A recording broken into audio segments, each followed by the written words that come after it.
First and foremost, let's get one thing straight. Trump supporters aren't some mindless cult following a leader off a cliff. Hell no. We're a group of people who are sick and tired of the political nonsense that's been shoved down our throats for years.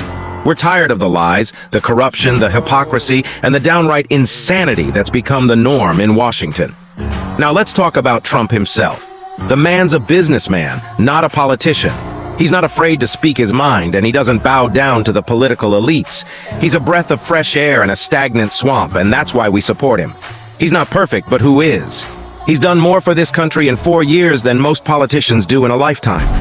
Look, if Trump said to defund the police, give $2,200 a month to illegal immigrants, while we have people here who are struggling to pay the bills, or wanted to open the borders, or was talking about bringing back slavery, or wanted us to go across seas and fight some random enemy just for the hell of it, or if he was taking away the rights of minority groups in America, or any other crazy ideologies, we wouldn't support him.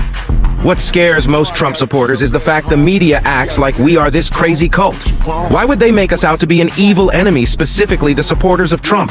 Trump supporters prioritize America and its citizens, and there's nothing wrong with that. Think of America as your close family and friends. Of course, you want to assist others as much as possible, but that shouldn't mean neglecting those closest to you. Helping other countries is like aiding a stranger on the street. It's a noble act, but it shouldn't come at the expense of putting your family and friends second.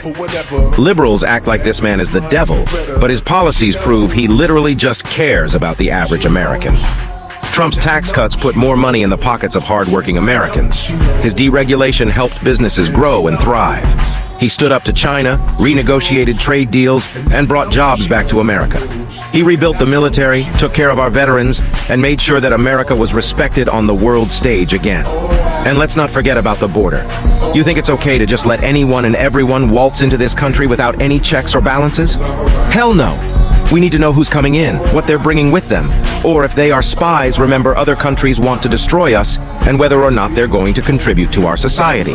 That's not racism, that's common sense. Racism is giving these illegal immigrants benefits, while we have people of many different races struggling to pay the bills in this country who live here legally. Now let's talk about the left.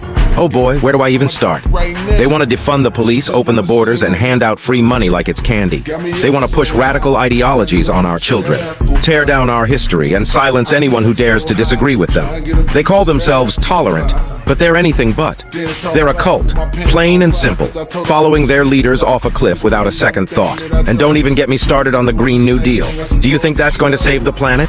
Think again. It's going to cripple our economy, destroy jobs, and hand over power to countries like China, Russia, Iran, and many other countries we don't want to have power. We need to be smart about our energy policies, not naive and idealistic. These countries don't play games. If we become weak, it could be the end of the free world, and all your little worries now won't mean anything.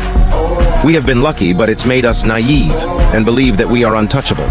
Look, I'm not saying that all liberals are bad or that all conservatives are saints, but what I am saying is that we need to take a long, hard look at what's going on in this country and ask ourselves if we're really on the right path. We need to stop the cancel culture, stop the virtue signaling, and start focusing on what really matters, the American people. We need strong leaders who will stand up for what's right, not pander to the whims of the radical left.